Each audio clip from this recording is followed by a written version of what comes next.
What's going on, everybody? I am the Bad Tech, and you are the internet. Welcome back to the spectacular summer of Spider-Man. Once again, we are back with another video. I know I am late once again. You know what? We're back. That's all that matters. Today, we have The Amazing Spider-Man, starring Andrew Garfield, Emma Stone, and among other amazing actors. Now, I'm gonna put this in front of the video, basically. The Amazing Spider-Man has always been special to me. I've made many videos about what it was supposed to be, just because I love these movies. This is my teenage years when the Amazing Spider-Man movies came out, and it was just so influential to me as it came out at a very dark point in my life, and I genuinely love these movies, and I'm gonna try to talk to them as critically as possible.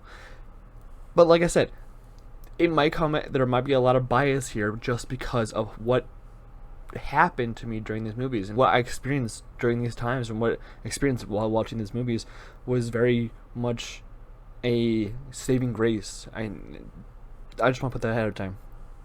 The Amazing Spider-Man was basically a movement from the Sam Raimi movies, because they needed to keep the rights for Spider-Man, and Sam Raimi was going to take way too long, and the rights would have folded back to Marvel or Disney or whomever at the point owned the rights to Spider-Man. So to counteract this, Sony decided, hey, let's reboot, because Sam Raimi's going to take too long to make Spider-Man 4, so let's just kind of move on in a different direction. And they took this different direction. They took a lot of inspiration from The Dark Knight, making it a lot more dark and gritty, especially with this first film, and more realistic, I should say, as well.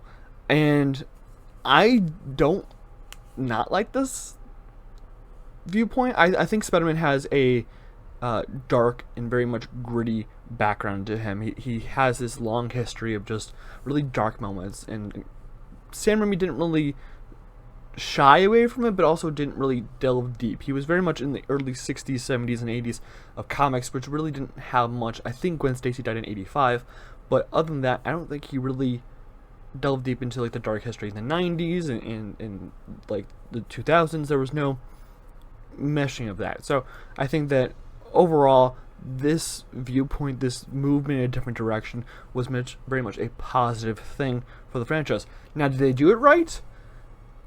Not exactly. I think the using of the lizard was not the right move in this case. I think the lizard is, at least for the first movie, was very much a basic choice. The character doesn't have much to flesh him out besides being also a mentor to Peter, which, I mean, mentor to Peter was the first two movies of Spider-Man, and yeah, so I don't think it was very much a drastic choice they needed to make, and they didn't do it what they needed to do to reinvent the wheel, basically.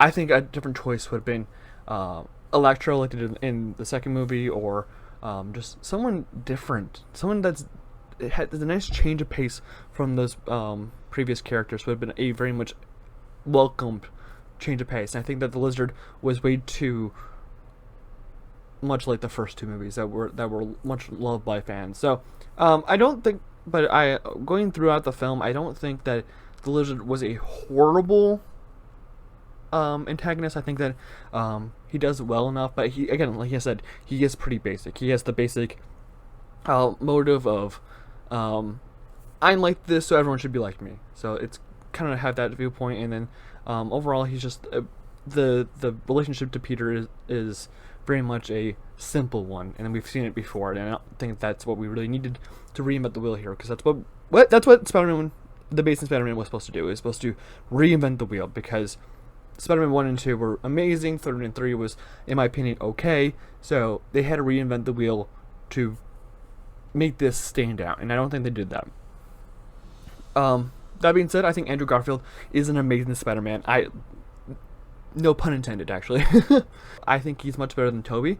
I think that there is a much different and much drastic change of character, very much demeanor, attitude. Just Andrew Garfield fits more of the Peter that I know and love from the comics, who is very much more cocky, very much more angsty a little bit. And Tobey was very much a straight-laced, like, goody two-shoes type, and that's not what Peter is. Peter is a very much a cocky son of a bitch, essentially. And I think that Andrew Garfield really nails that. I think that's why I think a lot of people like to say that Tobey's the greatest Peter, Andrew's the greatest Spider-Man, and Tom Holland's the greatest of both worlds. And I don't think that's true. I don't believe in that, because I think Andrew Garfield fits the stereotype of Peter and the stereotype of Spider-Man perfectly. I think he is the perfect amalgamation of Peter Parker and Spider-Man. We'll also get into that when we go into next week's with TASM 2. But yeah, I think that Peter here is amazing. I think that I know a lot of people are like, he's too cool with the hair and the skateboard. He's not. Skateboarders are, nowadays especially, are seen as outcasts, and that's what Peter is. Peter is an outcast. So I don't think that change or that added detail was any way lessening the character. I think it's very much a point by some higher up who was stupid. Who's like, you gotta bring skateboarding into it, make people cool. No, I think this is dumb. They also brought in the hipster aspect, which is I also don't like, but I think they dropped it right after this movie. So, I do like Andrew Garfield's performance. Emma Stone is a drastic change from Kirsten Dunst's Mary Jane. Emma Stone's Gwen Stacy, I think, is amazing. I haven't read much of Gwen besides the Spider-Gwen series, and I'm not gonna say that I know Gwen, but I at least enjoy her presence. I enjoy her time on screen. I enjoy her relationship with Peter. It's fun. You can actually get the chemistry with them. You can feel what they're feeling, and you didn't feel that with Kirsten Dunst and Tobey Maguire.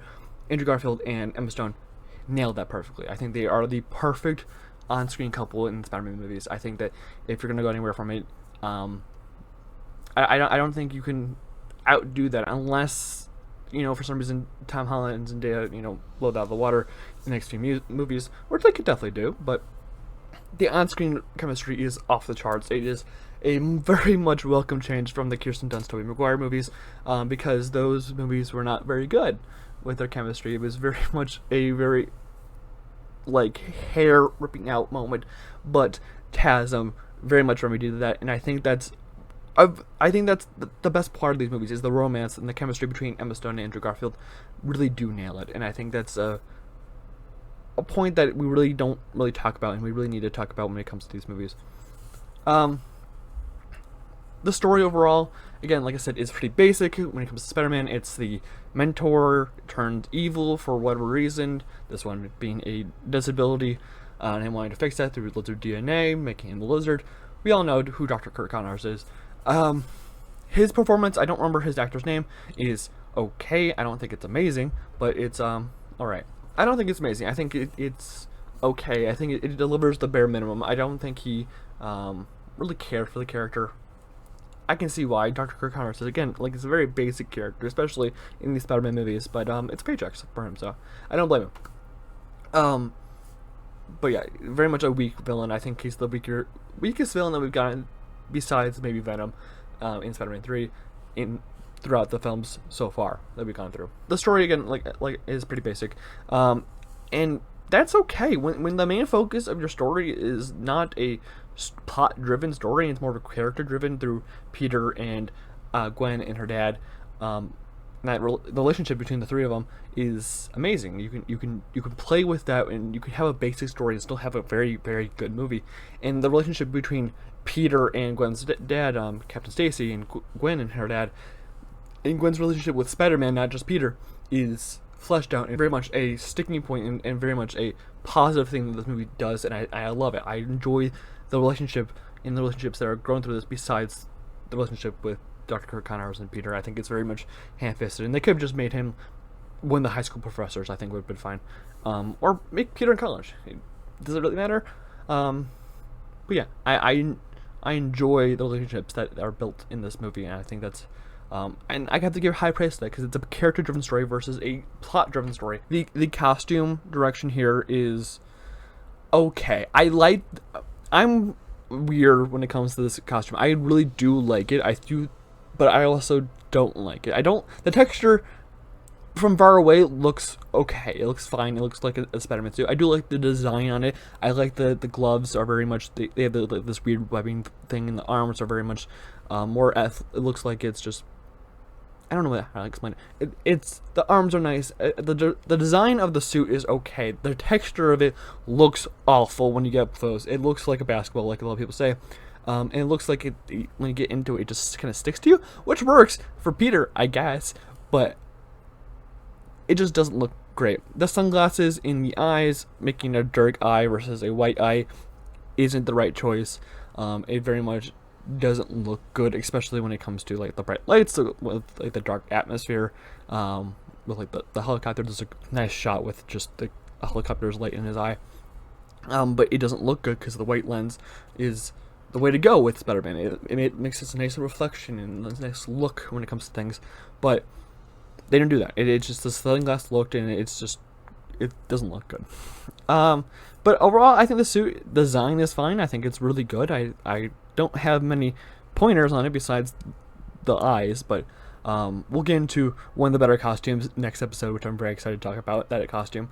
The lizard is mostly, if not all, CGI, and he looks good. He doesn't have a snout, which really bothers me. I think the lizard really needs a snout, because he's a giant lizard. Lizards have this nice snout, but it kind of just stops, like how a human face would stop, and I think it just looks weird. There's one scene where he has a lab coat on, which, again, looks really good. The lab coat looks amazing. But it's one scene. He needs a lab coat the whole time, because I think the lab coat look is a requirement for the lizard. It makes him unique. It makes him look good. And guess what? You kind of save money because you really don't have to do all those little fucking scales. And, I don't know why they did that. I also don't like the lizard that he can transform in and out of Kurt Connors throughout the whole time. I don't like that. He transforms multiple times in the movie, and just the point of the lizard is to be cursed with this debilitating disease that he's given himself, and he can't change without Peter's intervention with a cure, even if it's temporary. If it's a temporary cure, perfectly fine, but I don't think that's a thing. I don't think it's a.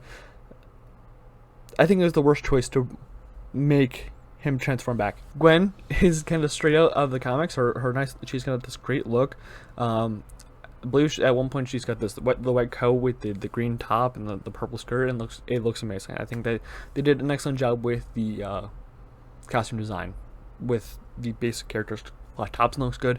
I also think that Flash Thompson is one of the better Flash Thompsons. He's actually fleshed out. He kind of feels like an actual character. So the editing is far away from the Sam Raimi editing. The editing is almost non-existent, and that's not a bad thing. I think that when the editing, it kind of just seems good and doesn't like take you out of the movie, is very much a big positive.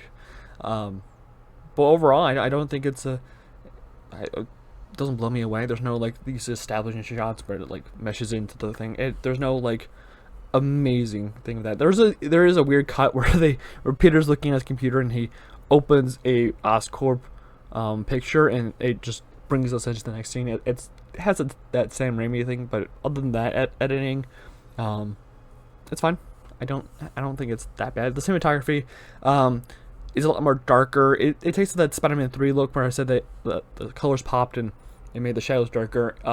Instead of making the colors pop, it made just the shadows darker in this film. So it can be hard to see something sometimes, but it's fine. It's nothing to write home about. I don't think it's that amazing. But yeah, I think the film overall is good. I like the film. I think the film is fine. I personally love it. That is my personal choice, but overall I don't think it's something to write home about. I think the film is pretty good. It's better than Spider-Man 3. I can just say that for at least. But the film overall, critically speaking, is a good film. It's just not amazing like Spider-Man 1 and 2. But yeah, thank you guys for watching. I'm the Bad Tech, and you are the internet. Merch is in the description below if you'd like to check that out. It'd be amazing. Remember to subscribe. It's always free for more Spider-Man and movie reviews, reactions, all that type of stuff. I'm going to probably drop some lists eventually. I'm thinking about doing that.